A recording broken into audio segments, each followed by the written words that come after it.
Buenos nachos, amigos, and welcome to another fine episode of Record Breakers. I'm Petey Rave, your man with no plan. Here with me is my regular quorum of record reviewers, my friends. My team, if you will. We've got Drew, Hey, folks. we've got Brett, Hey everybody, have you heard the news? and we got Patrick. Pop filters are great for hiding behind. Yes. We're here to talk about music. And the provider of this week's album is none other than Drew. Drew, what do you got for us this week? Well, this week it's a band named Millencolin. A lot of people know them because they're one of the 4 songs they loved from the original Tony Hawk game.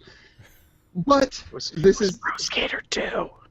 Was it 2? No. No Cigar was on 1, I was thought. 2. It was on 2. Yes. Either way. But Did this research earlier. Because I was did like, you? where have I Okay. heard these guys before? Nerd. Either way. okay. But this was the album that came after that album, and the first full album I had of theirs, a little album named Home from Home. Some guys from Sweden making a punk rock record. Yeah. Yeah. Yeah, fantastic record, but we're going to get into that. Patrick, what expectations did you have coming into this album? So I figured out after I started listening to this that they were that band with that song from Tony Hawk Pro Skater 2. I had heard of Millencolin. I had many friends who liked them, but because in high school we didn't have things like YouTube and Spotify where you could just go listen to a song of a band easily, I never managed to really listen to them. So I knew they were late 90s, early 2000s sort of punk rock. I didn't know they were what they were, and I didn't know they were Swedish. I just kind of had a vague idea that this was probably not totally dissimilar from music I listened to at this, basically when this album came out. And Brett, what were your expectations coming into this album? I was aware of the band, but by name only. I knew they were on the Epitaph roster, Yep. and most likely was they were on a Punkorama or something that I heard. But in the era that this album came out, I was really listening to a different style. But they never really. I never came across them in my voyages. Drew, what would be kind of the themes and elements that you would say make up this record? Well, this, for Millencolin, they actually go from their earlier, more ska-tinged stuff to what they've been doing recently, which is very punk rock and like sort of rock and roll focus. And this is sort of the album that tends towards that side.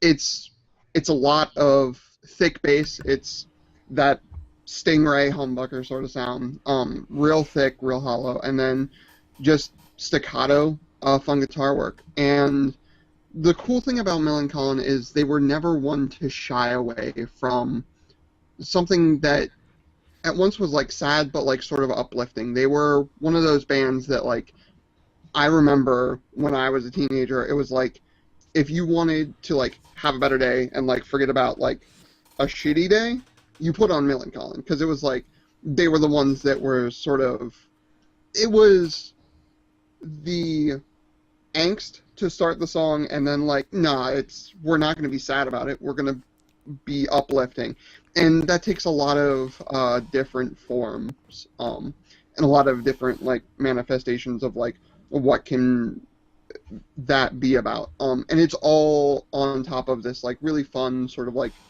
skate punk, pop punk sort of fun music that brightens my sort of day. Yep. So.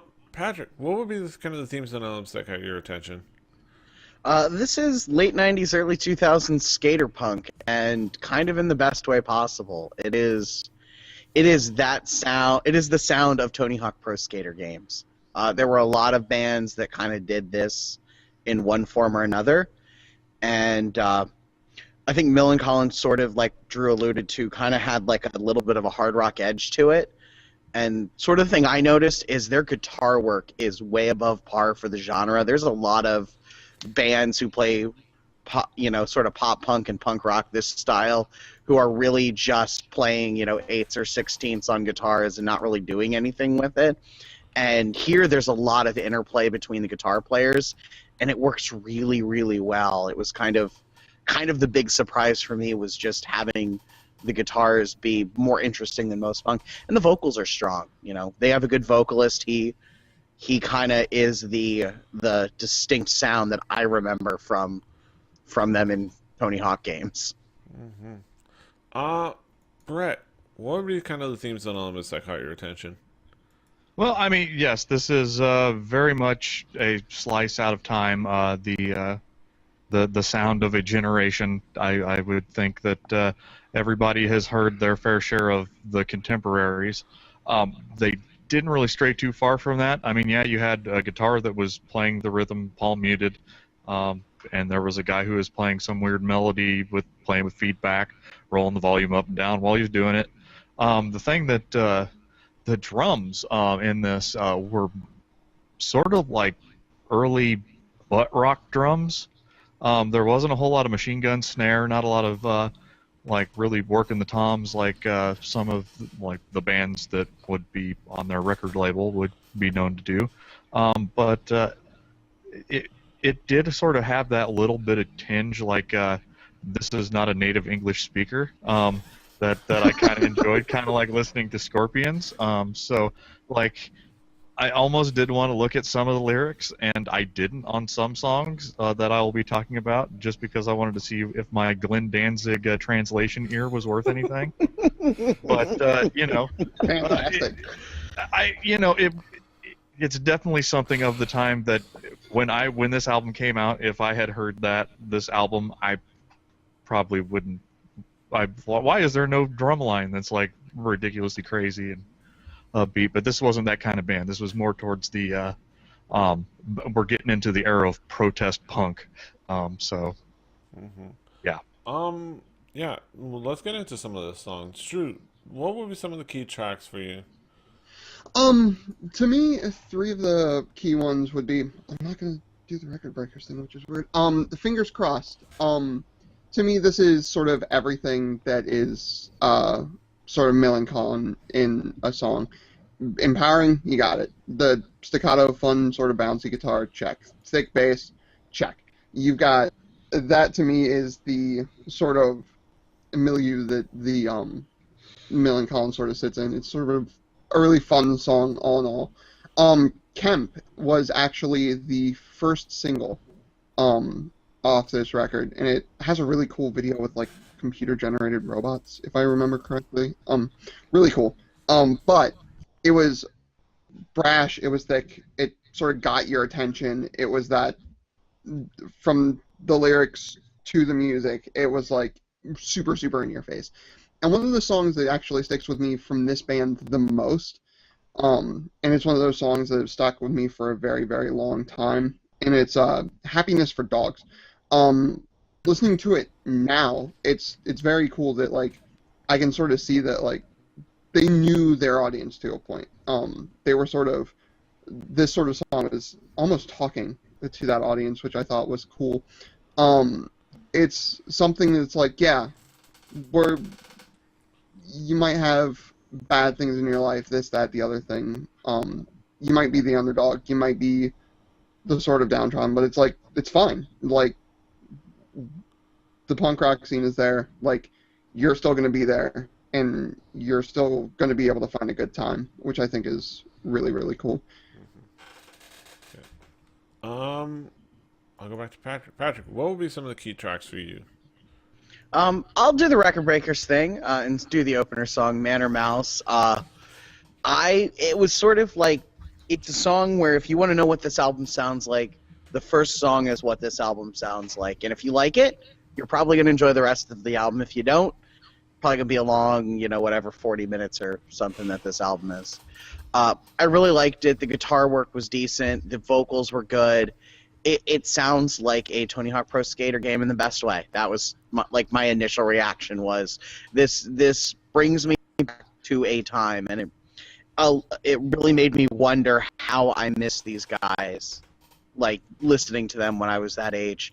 And I'll do the opposite and go to the last song on it, "Home from Home," which was kind of the fun song that they did at the end that was a little bit different than everything else. It had a really good traded vocal thing, and I love like when two singers can pass vocals back and forth.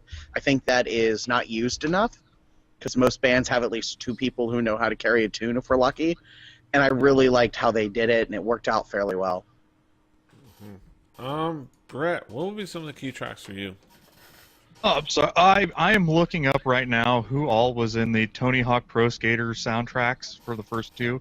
I've got the first one up just because I want to be like, there is not really, I don't know that we can describe a band as being the same sound as Primus, Suicidal Tendencies, The Vandals, and like that French band that did that one song. But yes, it is. There is very much a couple songs that really stood out to me as having that like, you know, we're all still listening to Sum 41 on, you know, alternative rock radio. It's still a marketable thing to have that sound. Not to mention even like the Good Charlottes and the other such bands that sort of came and went. But you know, like the song "Fuel to the Flame" had like that really like poppy feeling to it with like but it had a way better bass line than what pop punk normally has. It, you know, it did sort of have the other pieces of the formula, but the bass really stood out on that. The song "Kemp," it stood out as like a different song than the rest of the album to me. It followed slightly different formula. It had a simple drum line, and it had some weird production effects, but it stood out in being not the direct formula for a punk rock song, which is kind of hard to do in a not very dynamic genre. Even as punk rock isn't very dynamic, it's hard to stand out. And I didn't know what they were saying throughout this song. I couldn't understand a word, but I was hoping that it was about retired basketball star Sean Kemp and their love for him. That's what I was hoping as well. But you know, I'll keep my fingers crossed until told otherwise. And this album came right at the lead-in of anti-war punk. They have an anti-Afghan war track on this, the song "Afghan," and then now seeing that 13 years later, since the album was released, we are just now leaving Afghanistan. I don't know how much protest punk was effective. Sorry, Fat Mike. But you know, it's definitely going to be something that, like, I don't know if age is going to treat it very well when people are like, "What are they talking about?" Like, is that Grenada? Is that like what are they talking about? Because it's like, you know, very very weird at that period of time. But yeah, it was fun to have that little treat. Yes, a fun little treat, and of course I love that in many times in the song "Black Guy," I kept imagining that we're saying I have a black guy. Yes, yes, So yes. I got a black guy, and that was my little fun.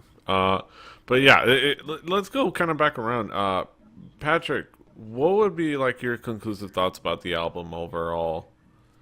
So my experience with Swedish music is death metal, and the Swedes make the best death metal, and apparently they also make punk, and they're pretty okay at it. This is definitely when I want to listen to the music, I listen to high school time, which I get those days where it's just like, you know what I want is that sort of music. This is probably going to make the rotation. I really enjoyed it. The vocals are good. They're decent musicians. They know what they're doing, and at this point in their career, they knew how to write songs. Save the inevitable 2002 to 2004 anti-war song, as Brett brought up, because every punk band did it. Every punk album for 3 years had that one fucking song on it, or if you were Bad Religion, like 7. Or if you were Or not if you had Goldfinger, it was 3 every album when you really had Yeah, and nothing to say past those and first at ones. the time, I think maybe it would have meant something, but now it's kind of, I don't know. kind of its own joke. But yeah, pretty darn good. I'm actually curious to maybe check out some of their other stuff, that's the best thing I can usually say about an album is I want to listen to more things that these people have done. Brett, what would be kind of your conclusions about the album overall? This album is a definite breaking point. I wouldn't necessarily call it a straight pop punk album. It's more just a rock with pop production and punk feel to it. It was kind of sort of a move, a shift.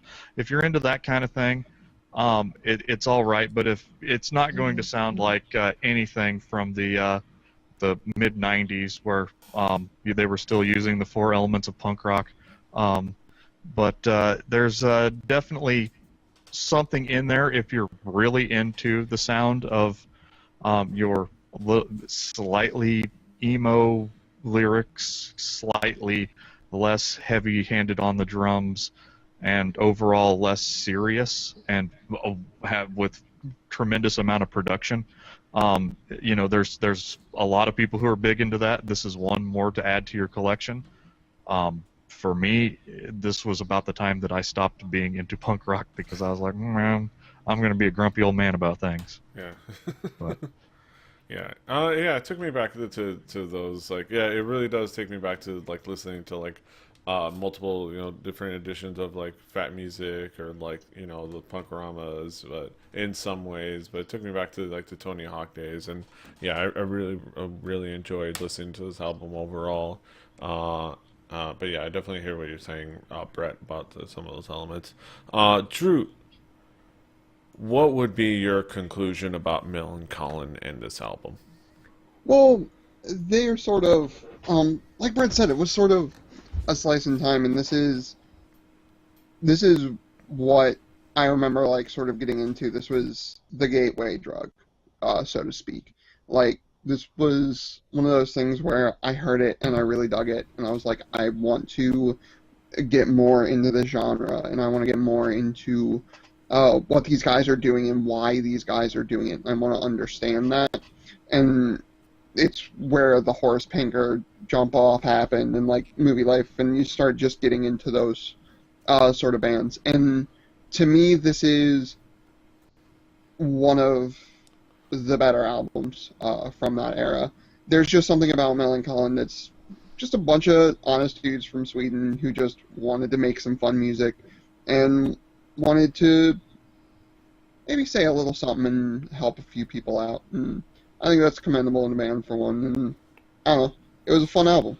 Yeah. I like to bounce around in my room and listen to this a lot when I was 14, 15 years old or whatever. So it's what it is. Yeah, it was a fantastic record. All right. Now is the main event of the evening. We have our haiku reviews. Let's get down to it. Let's see, who goes first? I'm going to go with Brett. What is your haiku? peppy, pop, punkish.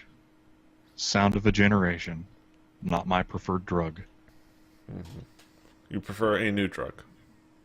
Yes. And a new duck, for that matter, but Yes. We'll talk about that later. On another episode. On a very special episode. Patrick, what is your haiku? Good time skater punk that I missed in my punk years. Glad I found it now. Mm-hmm.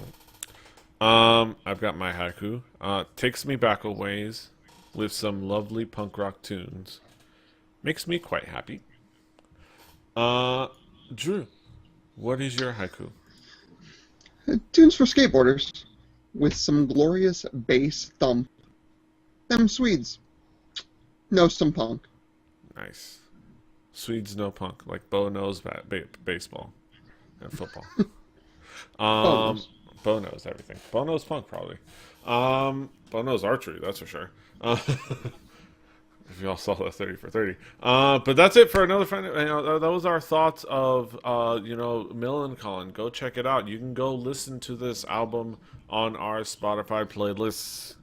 I should probably do like a short, like an easy to recite shortened URL, but We will link that. I usually like to throw it into like the show notes for every episode. So go ahead and link that up on that Spotify playlist. I already checked. It's going to be on Spotify. I had to double check because I wasn't familiar with the group. But it's going to be our guest next week, Bryce Castillo, aka Neshcom. He of Nesh Complex. He's going to be our guest next week, and he's going to bring us Face by 80 Kids with a Z. Go check it out on our Spotify playlist. Play Record Breakers the home game, if you will. But that's it for us. This was another fine episode of Record Breakers. You can find us all over the internet. Patrick is at the Swagger. Brett is at Hibbity Bibbard, HIBBITYBIBBARD. Drew is at XJuiceForX. I'm at PD Rave. The show's at 4 Record Breakers. That's the number 4 Record Breakers, like the 4 Horsemen.